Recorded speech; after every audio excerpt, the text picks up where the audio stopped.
Olá, senhores. Eu sou o professor Noronha e vim apresentar para vocês algumas aulas de física.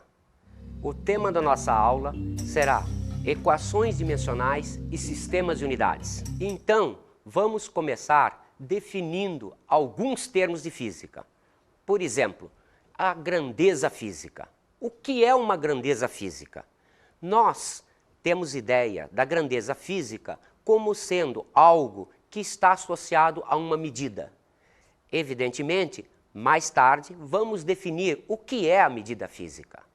Mas a grandeza física, para nós, corresponde exatamente à mesma ideia que se tem de substantivo em português. A grandeza física corresponde à ideia do substantivo em português.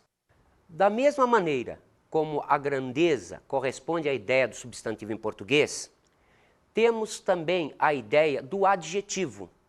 O adjetivo em português, para nós em física, chama-se a unidade. A unidade corresponde à ideia do adjetivo em português. Então, vamos apresentar aqui para vocês uma maneira que nós temos de comparar grandezas.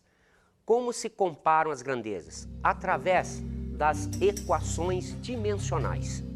As equações dimensionais vão representar, então, para nós, a relação que existe entre grandezas.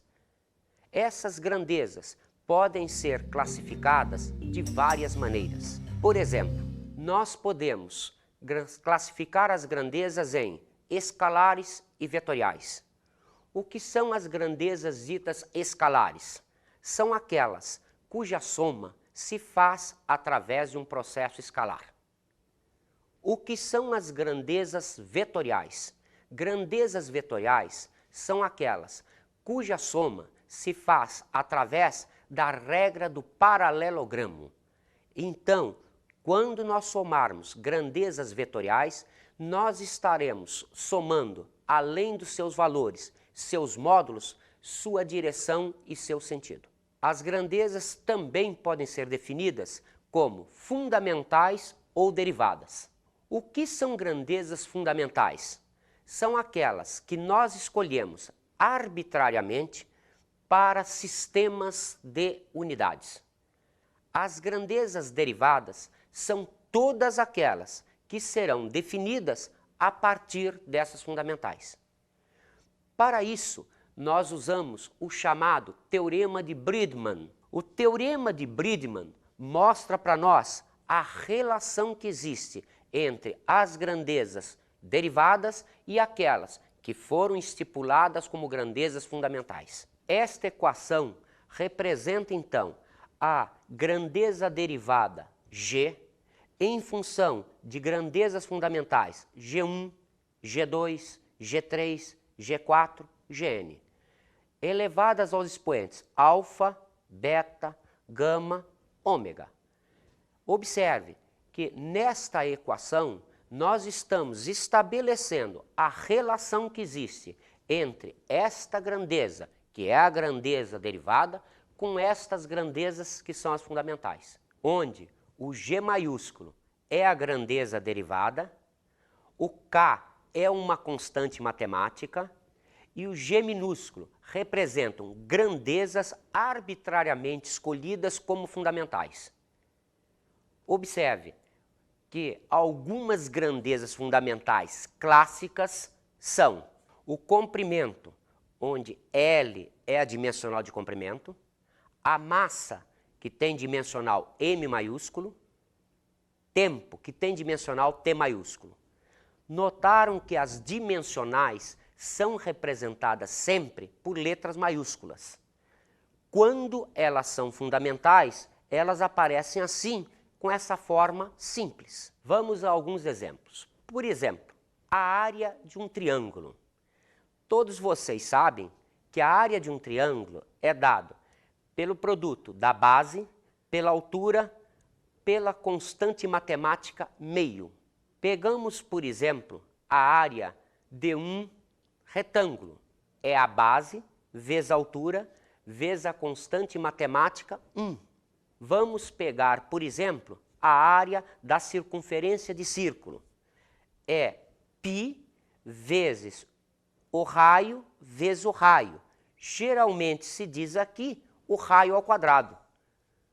Observe que em todas essas expressões para cálculo da área, o que nós tínhamos era sempre um número vezes duas dimensões de comprimento. Então, a área será, para qualquer figura imaginada, um número vezes um comprimento vezes um comprimento. Podemos, então, dimensionar, isto é, comparar a grandeza derivada área com as nossas grandezas consideradas fundamentais. Colocamos o símbolo entre colchetes, significando que é uma equação dimensional. Então, a dimensional de área é igual a dimensional de K, constante matemática, vezes 2 vezes a dimensional de comprimento, isto é, comprimento ao quadrado. Vamos pensar nessa constante matemática. A constante matemática, ela independe do comprimento, independe da massa e independe do tempo. A sua dimensional será L a 0, M a 0, T a 0. O que significa? Que essa constante matemática não depende de comprimento, não depende de massa e nem depende do tempo. Observe, não se pode confundir uma constante matemática com uma constante física. As constantes físicas, às vezes, dependem de comprimento, massa, tempo ou outras grandezas relacionadas a ela. Mas a grandeza matemática terá sempre dimensional L0, M0, T0. Então, a equação dimensional de área será L ao quadrado, M a 0, T a 0. O que significa essa expressão? Que a área está vinculada a duas dimensões de comprimento, não está vinculada à massa, nem está vinculada a tempo. Por exemplo, se você pensar numa sala, se você dobrar uma das dimensões de comprimento dela, a sua área dobra. Se você, além de dobrar uma das dimensões, triplicar a outra, a sua sala terá uma área 6 vezes maior. Mas, se a sala estiver cheia de gente ou vazia, a área continua a mesma. Por quê? Porque a área independe de massa. Está na cara que a área independe de tempo. O que significa isso? Significa que depois de um ano, depois de 2 anos, a área continua exatamente a mesma. Vamos pegar um outro exemplo, a velocidade. Define-se a velocidade, fisicamente, como sendo a variação da posição na variação do tempo. Vamos então fazer a equação dimensional da velocidade. Vamos então colocar entre colchetes ΔS representando variação de posição, ΔT representando a variação de tempo. Quem é a variação de posição? É um comprimento. Quem é a variação de tempo? É um tempo. Substituindo então pelas suas correspondentes, ficamos com dimensional de velocidade será L m0 t a menos 1. O que significa essa fórmula? Significa que a velocidade está vinculada ao comprimento, não está vinculada à massa e está vinculada inversamente com o tempo. O que significa isso? Se eu tiver o mesmo comprimento, se o tempo aumentar, a velocidade terá ficado menor. Vamos pegar um outro exemplo. A grandeza aceleração. Definimos a grandeza aceleração como sendo a variação da velocidade em uma variação de tempo. Vamos fazer então a equação dimensional. A equação dimensional de aceleração será a equação dimensional da variação de velocidade pela equação dimensional da variação do tempo. A equação dimensional da variação de velocidade é a mesma equação dimensional da velocidade que vimos no exemplo anterior. Então, a dimensional de aceleração será L m0 t a menos 2. O que significa isso? Que a aceleração está diretamente relacionada ao comprimento, não depende da massa e varia inversamente com o tempo ao quadrado. Pegamos um outro exemplo. Vamos ver o que é uma força. A força é definida fisicamente como o produto da massa pela aceleração. Então, a dimensional de força será L m t a menos 2. Observe que agora essa grandeza, força, ela está ligada ao comprimento, está ligada à massa e está ligada ao tempo. Observem realmente que se a massa aumenta, a força também aumenta. Experiência que pode ser realizada facilmente quando você empurra um caixote de madeira sobre o chão. Se o caixote for cheio de areia, isto é, se aumentarmos a massa, a força que você vai fazer para empurrar esse caixote também vai aumentar. Vamos pegar um outro exemplo ainda. O trabalho. Trabalho representa-se ou pela letra W maiúsculo ou pela letra tal em grego. Como a gente usa muitos livros em inglês, a gente pega o símbolo da palavra inglesa work. Então, o trabalho será o produto da força pelo deslocamento, pelo cosseno do ângulo entre a direção da força e a direção do deslocamento. Precisamos tomar cuidado com essa fórmula, porque esta fórmula só é possível se essa força for constante. Vamos ver futuramente situações onde essa força varia e, como tal, essa fórmula sofre alguma modificação. Então, o trabalho para uma força constante é dado por força por deslocamento pelo cosseno do ângulo entre a direção da força e a direção do deslocamento. Vamos, então, fazer a equação dimensional. A dimensional de trabalho será a dimensional da força pela dimensional do deslocamento pela dimensional do cosseno de θ. Então, fazendo-se a equação dimensional, encontramos L ao quadrado, m t a menos 2. Observaram que aquele cosseno de θ, quando foi dimensionado, desapareceu? Por que acontece isso? Porque cosseno de θ é uma constante matemática. Se é uma constante matemática, não aparece, já que toda constante matemática tem dimensional L0, M0, T0, que corresponde a 1. Vamos ver, então, a equação de trabalho, onde temos duas variações de comprimento, temos uma massa e temos duas variações para tempo inversamente. Vamos, então, pegar um outro exemplo, a grandeza potência. Definimos a potência como sendo a relação entre o trabalho desenvolvido em um determinado intervalo de tempo e esse intervalo de tempo. Vamos, então, fazer a equação dimensional de potência. Então, a dimensional de potência será dimensional de trabalho pela dimensional do tempo. Que nessa expressão, a gente observa outra vez duas dimensões de comprimento, uma dimensão de massa e agora três dimensões inversas para tempo. Então, a dimensional de potência será L2 mt a menos 3. Vamos pegar ainda mais um exemplo. Vamos pegar a massa específica. Precisamos tomar muito cuidado em física com os termos usados. Massa específica representa a relação entre a massa de um corpo e o seu volume. É comum em física fazer-se confusão com outro termo chamado densidade.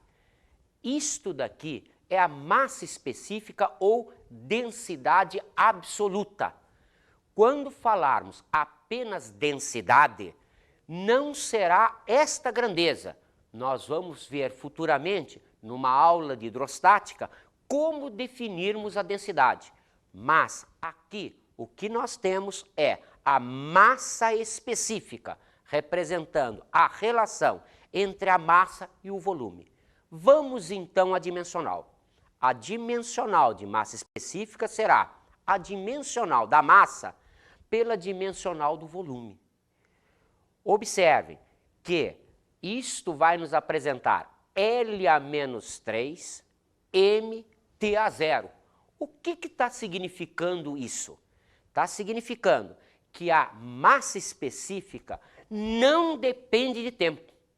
Realmente, se pegarmos um exemplo, como por exemplo, a massa específica da água, 1 grama por centímetro cúbico, ela é 1 grama por centímetro cúbico daqui a 10 anos, daqui a 20 anos, daqui a 50 anos. Mas, observe que ela varia inversamente com 3 dimensões de comprimento. O que quer dizer isso? Se um corpo tiver qualquer dimensão de comprimento aumentada, a sua massa específica será diminuída, porque o expoente aqui é um expoente negativo. Vamos ver então um dos usos das equações dimensionais, o princípio da homogeneidade das equações físicas. O que significa isso? Que uma equação física tem que ter a dimensional do termo antes do sinal de igual exatamente igual à dimensional do termo após o sinal de igual. Então, vamos pegar como exemplo um exercício. A potência P da hélice de um avião depende do raio R dessa hélice, da velocidade angular e da massa específica do ar. Um aluno fica em dúvida se a expressão que demonstra a relação entre as grandezas é K ômega 3 R a quinta mi ou K ômega 5 R a 3 mi, sendo que K é uma constante adimensional, é uma constante matemática. Então, identifique a equação correta, justificando qual a sua afirmação. Observe que a melhor maneira de se resolver esse exercício é resolvendo a equação dimensional da potência da hélice do avião. Então, vamos pegar a solução. A potência dimensional será igual à dimensional da constante matemática, a dimensional da velocidade angular elevada a um alfa, a dimensional do raio elevada ao beta, a dimensional de massa específica elevada a gama. Como vocês estão vendo, é exatamente a aplicação do teorema de Bridgman. Cada grandeza derivada, ela é função de outras grandezas que eu estipulo arbitrariamente como fundamentais. Então, a equação dimensional de potência, vimos anteriormente, L ao quadrado, mt a menos 3. A constante matemática tem dimensional 1. Ômega, velocidade angular, tem dimensional t a menos 1. Observe o expoente alfa. O raio corresponde a um comprimento. Então, está aqui como L elevado a beta. A massa específica, como vimos, é mL a menos 3. Observe que aqui escreveríamos T a 0. No meio das contas, nós não precisamos colocar isso, já que todo número diferente de 0 elevado a um expoente 0 é igual a 1. Então, não colocamos. O que se observa? Observa-se que em relação à massa, 1 é igual a gama. Observa-se que em relação ao tempo, menos 3 é igual a menos alfa, significando alfa igual a 3. Quanto a L, observa-se, 2 igual beta menos 3, significando beta igual a 5. Portanto, a fórmula correta é potência igual K ômega elevado a 3, R a 5, massa específica a 1. Como vocês viram, isso é um dos usos da dimensional. Não é o único uso. Nós temos outros usos para a dimensional. Vamos ver um outro exercício como exemplo. A famosa equação de Einstein. A energia igual a massa vezes a velocidade da luz ao quadrado. O exercício nos diz, se E tem dimensão de energia, M tem uma dimensão de massa, C representa a seguinte grandeza. As opções são força, torque, aceleração ou velocidade. Então, vamos fazer a equação dimensional para ver como se satisfaria essa solução. Observe, a energia dimensional será a massa dimensional vezes a dimensional de C ao quadrado. Como energia corresponde a trabalho, temos a energia mL2TA-2 igual a massa vezes C ao quadrado. Ou, desaparecendo a massa, L2TA-2 igual a C ao quadrado. Extraindo-se a raiz quadrada de ambos os termos, observamos LTA-1 igual a C. Observem que essa é a dimensional de velocidade, que é, então, a opção letra D de dado.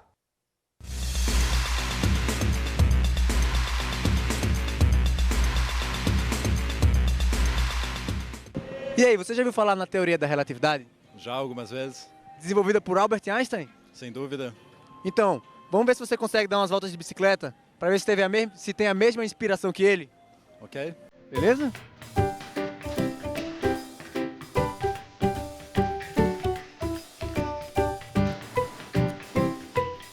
E aí, você é melhor de física ou de andar de bicicleta?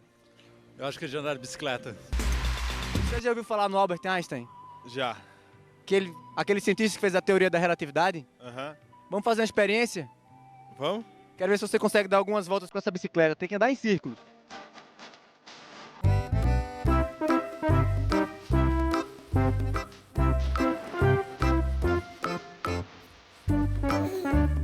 E aí, deu pra ficar tonto?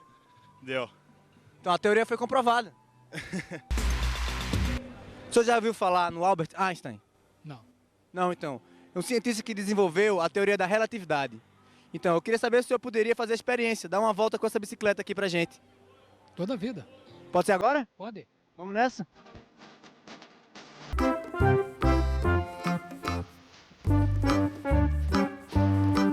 Resta saber se ele vai voltar.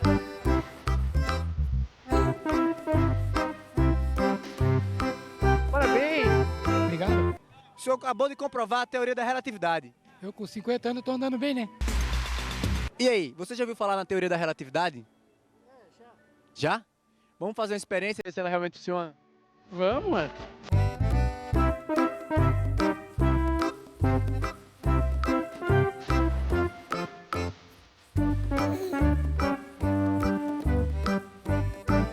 Bem, como pareceria o mundo se eu me movesse na velocidade da luz? Quem fez essa pergunta foi Albert Einstein. E daí foi que saiu a teoria da relatividade. Sistemas de unidades. Vamos então observar que muitas vezes, quando escolhemos uma unidade, ela fica muito grande para aquilo que a gente precisa, ou às vezes muito pequena. Então, usamos junto com a unidade alguns prefixos que aumentam ou diminuem essa unidade. Os principais prefixos que aumentam são deca, significando 10 a 1. Depois, hecto, significando 10 a 2. Quilo, significando 10 a 3. Observe, fisicamente, quilo significa 1000. Então, uma massa não pode ser referida como 1 quilo. É 1 quilograma, porque quilo é o prefixo que significa 1000. Depois, mega, significando 1 milhão, 10 à sexta. Giga, significando 10 à nona. Tera, significando 10 a 12. Peta, significando 10 a 15. Esa, significando 10 a 18. Esses prefixos, então, servem para aumentar o valor da unidade. Vamos ver agora os prefixos que representam a diminuição da unidade. Então, déci significa 10 a menos 1 ou 1/10. Cente significa 10 a menos 2 ou 1/100. Mili significa 10 a menos 3 ou 1/1000. Micro significa 10 a menos 6. Nano significa 10 a menos 9. Pico significa 10 a menos 12. Fento significa 10 a menos 15. Ato significa 10 a menos 18. Estes dois prefixos são pouco usados, bastante usados, porém, em termos de eletricidade. Em capacitores, usamos muito esses prefixos, porque a nossa unidade básica, que é o farad, é muito grande. Então, precisamos usar prefixos diminutivos para cálculo dos capacitores. Cuidado! Um angstrom é uma unidade de comprimento que vale 10 a menos 10 metros. Angstrom não é prefixo. Vamos apresentar, então, as 7 grandezas fundamentais do SI. Chama-se o SI o Sistema Internacional de Unidades. O Sistema Internacional de Unidades foi estipulado tentando-se fazer um sistema universal para se usar em todos os livros didáticos, ingleses, franceses, brasileiros, portugueses, de tal maneira que um estudante, estudando no Brasil, pudesse acompanhar o mesmo sistema de unidades nas demais línguas. Vamos, então, observar, primeiro, a unidade de comprimento. A unidade de comprimento é o metro. Segundo, a unidade de massa chama-se quilograma. Observe o prefixo quilo, que significa 10 à terceira. Então, 1 quilograma vale 1000 gramas. Terceiro, o tempo. A sua unidade é o segundo. Como vocês veem, essas 3 unidades, comprimento, massa e tempo, representam as letras M, K, S, que era o nome desse sistema primitivamente, hoje em dia chamado de SI. Quarta unidade é a quantidade de matéria ou mol. Quinta é a temperatura termodinâmica, cuja unidade é o Kelvin. Sexta é a intensidade de corrente elétrica com unidade ampere. Sétima, a intensidade luminosa, cuja unidade é a candela. São essas, então, as 7 unidades fundamentais do SI. Observe que estas unidades servem de padrão para todas as demais em física. Nós mostramos alguns exemplos inicialmente na aula para vocês, só de grandezas mecânicas. Naquelas grandezas mecânicas, só trabalhávamos com comprimento, massa e tempo. Mas para que possa se fazer todo o sistema dentro da física, nós precisamos dessas 4 últimas apresentadas agora.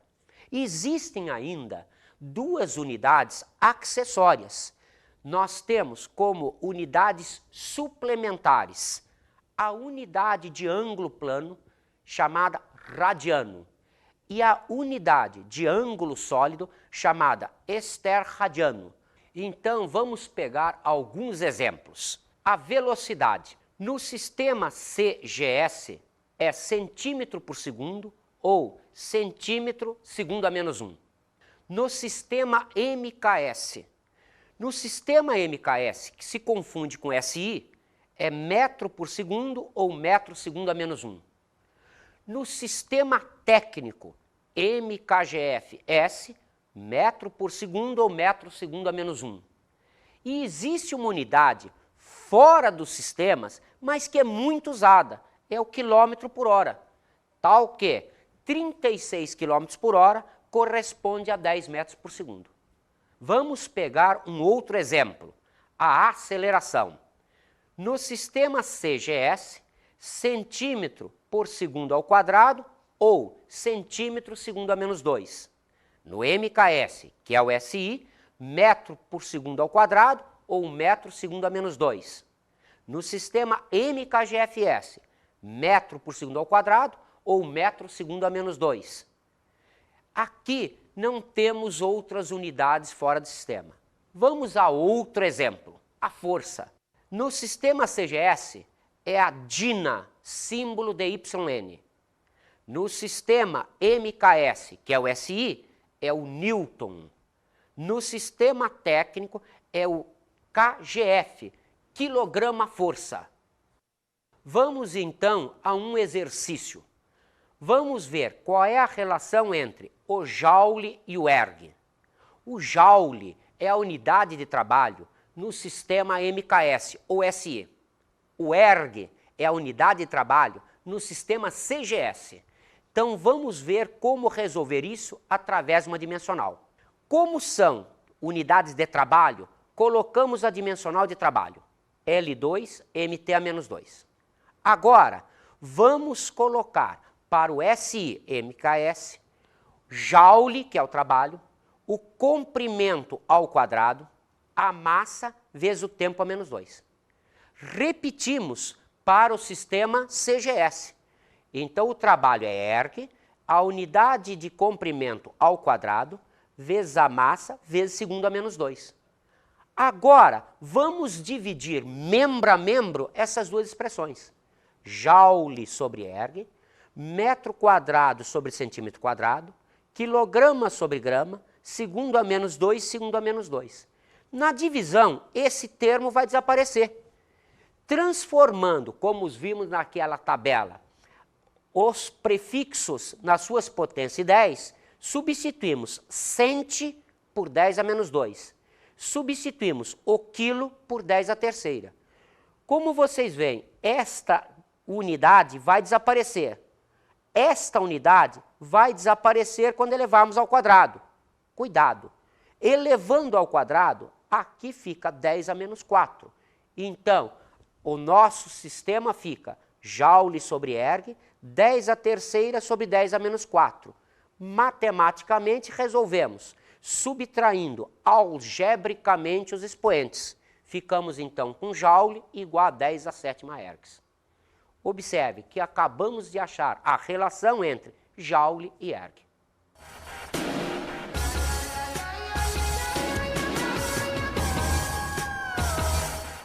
Nessa aula de hoje, você aprendeu que uma equação física só existe quando a dimensional de um lado é igual à dimensional do outro do igual. Você pode treinar isso agora em casa com vários exercícios. Também podemos fazer vários exercícios tentando ver a relação entre diferentes unidades. Por exemplo, a unidade de pressão no SI chama-se Pascal. A unidade de pressão no CGS chama-se bária.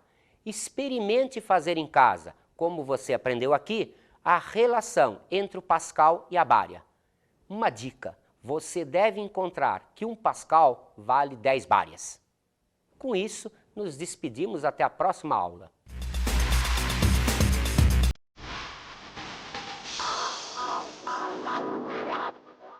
Na aula de hoje estudamos as equações dimensionais e sistemas de unidades.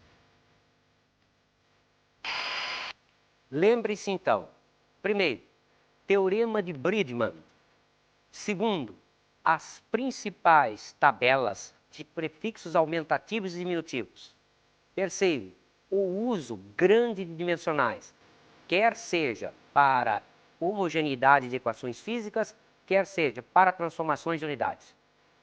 Vimos também as diferentes maneiras de classificar grandezas. Você, então, pode classificar as grandezas de várias maneiras. Lembre-se, grandezas escalares e vetoriais, grandezas fundamentais derivadas e outras que vamos ver ainda no decorrer do nosso curso. Bons estudos!